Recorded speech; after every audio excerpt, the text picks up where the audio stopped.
Hello my dear students, welcome back to another video. आज हम 12th standard chapter 1 solid states के exercise part को देखेंगे। जितने भी क्वेश्चंस आपको दिए गए हैं टेक्स्ट बुक के बैक साइड में, उसको मैं डिटेल में एक्सप्लेन करूंगा और साथ ही साथ मैं आपको आंसर्स भी प्रोवाइड करूंगा। तो आइए क्विकली स्टार्ट करते हैं आज की क्लास। तो आ जाइए एक्सरसाइज पार्ट पर। सबसे फर्स्ट आपको क्वेश्चन दिया गया है, choose the most correct answer. मतलब क्या है? देखो यहाँ पर ये जो भी आपको ऑप्शंस दिए गए हैं, ये ऑप्शंस सारे करेक्ट हैं, लेकिन आपको क्या कह रहे हैं? Most correct. मोस्ट करेक्ट का मतलब क्या? जो सबसे ज्यादा एक्यूरेट आंसर है वो आपको सेलेक्ट करना है। तो फर्स्ट क्वेश्चन पूछते हैं, मॉलिक्यूलर सॉलिड्स आर। ये वैसे तो आपको 1 मार्क के लिए आएगा, बट मैं आपको पूरा डिटेल समझा रहा हूँ कि एक्चुअली ये आपके टेक्स्ट बुक से कहाँ से लिया गया है। उसका मैं स्क्रीनशॉट भी राइट हैंड साइड में लगा दूंगा, आप रीड भी कर सकते हैं और आपको प्रूफ के तौर पर मिल भी जाएगा कि ये कहाँ से लिया गया है। ठीक है, सबसे पहले तो मैं डिस्कस करना चाहूंगा इसके जो ऑप्शंस दिए गए हैं। सॉलिड दो टाइप के हैं, क्रिस्टलाइन सॉलिड है, अमॉर्फस सॉलिड है। तो यहाँ पर आपको ये दोनों ऑप्शन दिया गया है, ए एंड बी दोनों दिया गया है। थर्ड वाला आयोनिक एंड मेटालिक, तो थर्ड और फोर्थ को आप ध्यान मत दो, वो तो वैसे ही कट हो जाती है। आप ये दो में से आपको चूज करना है, क्या ए होगा या बी होगा। तो टेक्स्ट बुक के 1.3 जो आपको दिया गया है, क्लासिफिकेशन ऑफ क्रिस्टलाइन सॉलिड, जो राइट हैंड साइड में यहाँ पर आप देख भी सकते हैं। इसमें देखो क्या कहा जा रहा है, crystalline solid are further classified into 4 categories. ठीक है, आयोनिक सॉलिड जो आपको यहाँ पर थर्ड वाले में दिया है, covalent network solid, molecular solid and metallic solid. तो ये सी एंड डी ये आपको दिया गया है। आपका जो आंसर है वो है ए, क्रिस्टलाइन सॉलिड। अब बहुत सारे लोग एमॉर्फस सॉलिड भी कहते हैं, लेकिन मॉलिक्यूलर सॉलिड यहाँ पर देखो मैंने अंडरलाइन करके रखा है, मॉलिक्यूलर सॉलिड जो है वो आपके क्रिस्टलाइन सॉलिड होते हैं। ये क्लियर कट आंसर है। ठीक है, इस पर कोई भी दो राय नहीं है कि मॉलिक्यूलर सॉलिड जो है वो क्रिस्टलाइन सॉलिड होता है। आप सर्च भी करके देख सकते हैं, जस्ट आपको लिखना है मॉलिक्यूलर सॉलिड्स आर, तो आपको आंसर मिल जाएगा, गूगल करके चेक कर सकते हो। ठीक है, ये डिस्कस मैंने इसीलिए किया क्योंकि बहुत सारे लोग आंसर बी देते हैं, एमॉर्फस सॉलिड कहते हैं, बट वो करेक्ट नहीं है। करेक्ट आंसर है crystalline solid, A is the correct option. अब आ जाइए सेकंड वाले देखते हैं, which of the following is an type semiconductor. Again right side में मैंने स्क्रीनशॉट लगा दिया है। यहाँ पर देखो, आपको पता है कि एन टाइप सेमीकंडक्टर में डोपिंग होती है। ठीक है, तो यहाँ पर आपको जो ऑप्शंस दिए गए हैं, पहला है प्योर एस आई, तो ये तो नहीं होगा। सेकंड लाइन अगर आप यहाँ पर देखते हो तो देखो क्या दिया जा रहा है, एस आई और जीई। तो एस आई या जीई डॉप करेगा किसके साथ? ग्रुप 15 एलिमेंट के साथ।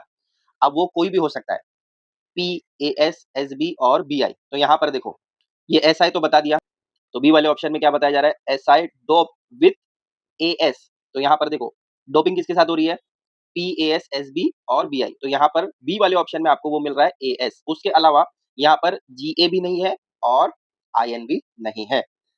तो क्लियरली आपको पता चल रहा है कि ऑप्शन बी करेक्ट है। तो यहाँ पर सेलेक्ट कर लो ऑप्शन बी। समझा? अब आते हैं थर्ड वाले एमसीक्यू पर। इन फ्रैंकल डिफेक्ट 4 ऑप्शन आपको दिए गए हैं। ए वाला ऑप्शन है electrical neutrality of the substance is changed. Second है density of the substance is change, both cation and anion are missing, ये सी वाला है। और डी वाला कहते हैं overall electrical neutrality is preserve. अब इसके लिए भी मैंने यहाँ पर राइट हैंड साइड में आपको स्क्रीनशॉट लगा कर रखा है, जो आप देख सकते हैं। क्या कहा जा रहा है देखो, Frenkel defect occur in ionic compound with large difference between size of cation and anion. तो ये कब हो रहा है ये बताया जा रहा है, लेकिन सेकंड पॉइंट में क्या बताया जा रहा है, the ion of ionic compound must have low coordination number. जब कोऑर्डिनेशन नंबर लो होगा तो उससे क्या होगा, जो ओवरऑल इलेक्ट्रिकल न्यूट्रलिटी है वो प्रिजर्व होगी। तो इसका करेक्ट ऑप्शन है D, overall electrical neutrality is preserve. आइए फोर्थ वाला एमसीक्यू देखते हैं, in crystal lattice formed by BCC unit cell the void volume is. इसका स्क्रीनशॉट भी मैंने राइट हैंड साइड में लगा दिया है, आप यहाँ पर देख सकते हैं। क्वेश्चन में आपको वॉइड वॉल्यूम पूछा गया है। ठीक है, तो वॉइड का मतलब क्या होता है, जो खाली जगह है। तो खाली जगह यहाँ पर कितनी है, 32% इज एम्प्टी। तो यहाँ पर हम सेलेक्ट कर लेते हैं ऑप्शन सी। अब आइए फिफ्थ वाला देखते हैं, the coordination number of atoms in BCC crystal lattice is. कितना होता है? देखो उसके लिए भी मैंने राइट हैंड साइड में आपको स्क्रीनशॉट प्रोवाइड कर दिया है। ये बीसीसी है, कोऑर्डिनेशन नंबर कितना है, 8। तो यहाँ पर आप करेक्ट ऑप्शन डी सेलेक्ट करेंगे, जो कि 8 है। अब आइए सिक्स्थ वाला एमसीक्यू देखते हैं, which of the following is not correct. जो करेक्ट नहीं है वो बताना है। तो ऑप्शन ए को अगर चेक करें तो क्या कह रहे हैं, 4 spheres are involve in the formation of tetrahedral void. तो राइट हैंड साइड में मैंने आपको इसका फिगर प्रोवाइड कर दिया है। ये है टेट्राहेड्रल वॉइड, होल भी उसी को कहते हैं, मतलब जो खाली जगह होती है उसको वॉइड कहते हैं, तो इन्होंने यहाँ पर होल लिखा है। तो ये कह रहे हैं कि 4 स्पीयर इन्वॉल्व होता है टेट्राहेड्रल वॉइड में। तो टेट्रा का मतलब ही 4 होता है, इसका मतलब ये जो ऑप्शन ए दिया है ये करेक्ट है। हमें कौन सा सेलेक्ट करना है? जो करेक्ट नहीं है उसको सेलेक्ट करना है। तो ये फर्स्ट वाले ऑप्शन को हम सेलेक्ट नहीं कर सकते। अब आइए सेकंड वाला ऑप्शन चेक करते हैं। ऑप्शन बी आपको जो दिया गया है, the centres of sphere in octahedral voids are at the apices of a regular tetrahedron. तो इसके लिए भी मैंने राइट हैंड साइड में आपको फिगर प्रोवाइड कर दिया है। जो सेंटर का स्फीयर है वो अपने अपाइसेस पर है रेगुलर टेट्राहेड्रॉन से, तो ये भी करेक्ट है जो आप फिगर में देख रहे हो। तो ये बी वाला ऑप्शन भी हम सेलेक्ट नहीं कर सकते। अब आइए सी वाला ऑप्शन देखते हैं। इसमें आपको दिया जा रहा है, if the number of atoms is n, the number of octahedral void is 2n। तो क्या ये आंसर करेक्ट है? नहीं। जब भी ऑक्टाहेड्रल के लिए हम यूज करते हैं, अगर आपको n दिया है तो वहां पर भी आपको n ही मिलेगा, मतलब ये 2n हो जाएगा। यहाँ पर इन्होंने कहा है, बट एक्चुअली ऑक्टाहेड्रल वॉइड के लिए क्या होता है, अगर यहाँ पर 1 है तो वो 1 ही होता है, अगर 2 है तो यहाँ पर 2 हो जाएगा। तो यहाँ पर इन्होंने क्या दिया है, अगर n है तो वहां पर 2n हो जाता है। तो ये वाला ऑप्शन जो है करेक्ट नहीं है। देखो राइट हैंड साइड में मैंने उसका प्रूफ भी दिया है, क्या? Number of octahedral voids is equal to number of atoms. मतलब जितना आपको दिया जाएगा वॉइड उतना ही आपका नंबर ऑफ एटम होगा। एक है तो एक, दो है तो दो, n दिया है तो n ही होगा। n का मतलब 1n ही होगा ना, अगर आगे कुछ नहीं होता तो 1 होता है। तो यहाँ पर इन्होंने क्या दिया है, n अगर है तो यहाँ पर 2n होगा, तो ये रॉन्ग है। तो ये आपका जो ऑप्शन है ये करेक्ट ऑप्शन है। मतलब जो क्वेश्चन आपको पूछा गया कि आपको करेक्ट वाला चूज नहीं करना है, तो उसके हिसाब से ये जो सी ऑप्शन है ये सही है। अब जो डी ऑप्शन दिया है उसको भी देख लो। यहाँ पर आपको दिया गया है, if the number of atoms is n/2, the number of tetrahedral voids is n। तो उसके लिए राइट हैंड साइड में मैंने आपको स्क्रीनशॉट प्रोवाइड कर दिया है। क्या दिया है, if n denotes the number of particles, the number of tetrahedral void is 2n। तो यहाँ पर 2n दिया ही है। देखो ये एक्चुअली आपको दिया गया है n/2 इज इक्वल टू यहाँ पर n। तो अगर आप n की वैल्यू निकालेंगे तो वो 2n ही हो जाएगी। यहाँ पर आपको 2n दिया है ना, अगर ये n इधर है, ये 2 अगर इधर चला जाएगा तो ये डिवीजन में राइट में जाएगा, तो ये मल्टीप्लीकेशन में हो जाएगा n के साथ। तो n की वैल्यू यहाँ पर क्या रहेगी, 2n। समझा? ये 2n देखकर कंफ्यूज नहीं होना। आप कहेंगे कि यहाँ पर तो डिवीजन में दिया है, जो क्वेश्चन में दिया है n/2 दिया है, और जो राइट हैंड साइड में मैं आपको स्क्रीनशॉट दिखा रहा हूँ वहां पर 2n दिया है। ये डिवीजन में है और ये मल्टीप्लीकेशन में है, तो ये तो किसी तरीके से मैच नहीं हो रहा है। तो एक्चुअली अगर आप n/2 को n से कंपेयर करें, जो आपको यहाँ पर क्वेश्चन में दिया है, देखो यहाँ पर n/2 और यहाँ पर n, तो यही है वो केस। बराबर, मुझे n की वैल्यू निकालना है तो इस n को अकेले कर दूंगा, ये 2 को इधर फेंक दूंगा तो ये 2n हो जाएगा। तो ये वन एंड द सेम है। एक्चुअली फोर्थ वाला ऑप्शन डिस्कस भी नहीं करना है, बट मैं आपके अंडरस्टैंडिंग के लिए जस्ट बता रहा हूँ। तो ये आपका करेक्ट आंसर सी होगा। स्क्रीनशॉट भी मैंने राइट हैंड साइड में प्रोवाइड कर दिया है, आप डिटेल में पढ़ सकते हैं।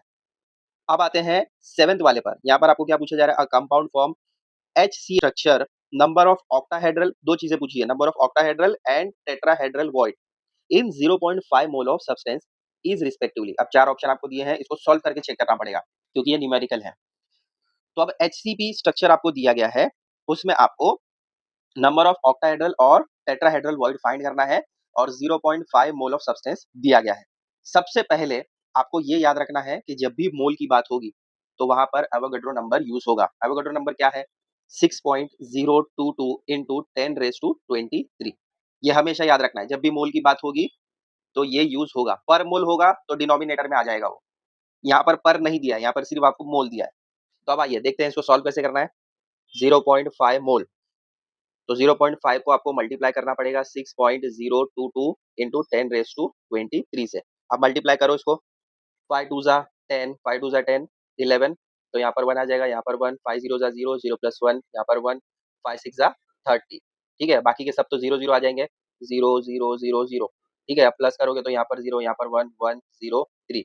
कितने के बाद पॉइंट लगाएंगे, यहाँ पर 1 था, 2 3 4 4, 1 2 3 4। तो यहाँ पर आपको आंसर क्या मिलेगा इसका, 3.011 इंटू 10⁻23। तो अपनी जगह रहेगा, बिकॉज इसको हम इग्नोर तो नहीं कर सकते। ये हमें जो मिला है नंबर ऑफ एटम्स 0.5 मोल के लिए, ये हमने पहला फाइंड किया ऑक्टाहेड्रल के लिए। ठीक है, ऑप्शंस अगर आप देखते हो तो पहला वाला जो ऑप्शन आपको दिख रहा है उसमें देखो, ए वाले ऑप्शन में आपको 3.011 इंटू 10⁻23 ये आपको यहाँ पर मिल चुका है। ठीक है, यहाँ पर देखो आपको दो चीजें फाइंड करनी है, एक ऑक्टाहेड्रल के लिए और एक टेट्राहेड्रल के लिए। तो ऑक्टाहेड्रल के लिए हमने फाइंड कर लिया। इसी से आपको यहाँ पर ये भी पता चल रहा है कि ऑप्शन ए जो है वो करेक्ट है। अब ये आपको फर्स्ट वाली चीज मिल गई है, सेकंड वाली चीज के लिए आप क्या करेंगे, मैंने आपको अभी इसे थोड़ी देर पहले बताया था कि जब भी आपको ऑक्टाहेड्रल दिया जाएगा वहां पर अगर आपको n दिया है 1, तो यहाँ पर भी आपका 1 होगा। अगर यहाँ पर 2 दिया है तो यहाँ पर भी 2 होगा, मतलब नंबर ऑफ एटम। अगर आप यहाँ पर 3 लेते हैं तो यहाँ पर भी 3 होगा। लेकिन टेट्राहेड्रल के लिए क्या होता है, टेट्राहेड्रल के लिए 2n हो जाता है। तो अब हम फाइंड करेंगे टेट्राहेड्रल के लिए 2n, तो इसको हम मल्टीप्लाई कर देंगे नंबर ऑफ एटम्स से। तो ये 2n मतलब 2 हो गया, n मतलब number of atoms, number of atoms आपको क्या मिला है 3.011 इंटू 10⁻23। तो आप मल्टीप्लाई करके चेक कर लो इसको, तो डायरेक्टली कर सकते हैं ना हम लोग। 2 3 ज़ा 6 पॉइंट आ गया, 2 0 ज़ा 0, 2 1 ज़ा 2, 2 1 ज़ा 2 इंटू 10⁻23। तो देखो सेकंड वाला जो ऑप्शन आपको यहाँ पर दिया गया है 6.022 इंटू 10⁻23 वो भी मिल गया है। तो फर्स्ट वाला ऑप्शन आपका जो दिया गया है ए वो करेक्ट है। ये इस तरीके से कैलकुलेट करके चेक करना पड़ेगा। इसमें मोस्ट इंपॉर्टेंट चीजें जो हाईलाइटिंग है वो मैंने आपको बता दिया कि जब भी मोल की बात होगी वहां पर आप एवोगाड्रो नंबर यूज करेंगे। सेकंड, अगर आपको ऑक्टाहेड्रल दिया है तो वहां पर 1 के लिए 1, 2 के लिए 2 यूज होगा। अगर आपको टेट्राहेड्रल दिया है तो वहां पर 2n हो जाएगा। मतलब जो टेट्राहेड्रल वॉइड अगर आपको फाइंड करना है तो वहां पर नंबर ऑफ एटम्स को 2 से मल्टीप्लाई कर दो। समझा? आई थिंक यहाँ तक आपको पूरा क्लियर है। अब आते हैं लास्ट सेवेंथ वाले पर। इसमें आपको दिया गया है PB has FCC structure with edge length unit 495 PM, ये मतलब picometer. Radius of PB atom is, आपको रेडियस फाइंड करना है यानी आर फाइंड करना है। यहाँ पर ए आपको दिया गया है 495 पीएम, रेडियस आपको फाइंड करना है। जब आपको एफसीसी स्ट्रक्चर के लिए करना है तो उसका फॉर्मूला हो जाता है r is equal to a upon 2√2। ये फॉर्मूलेज आपको ऑलरेडी पता होने चाहिए और बहुत सिंपल है। बीसीसी एफसीसी एक बारी देख लोगे तो आपको समझ में आ जाएगा।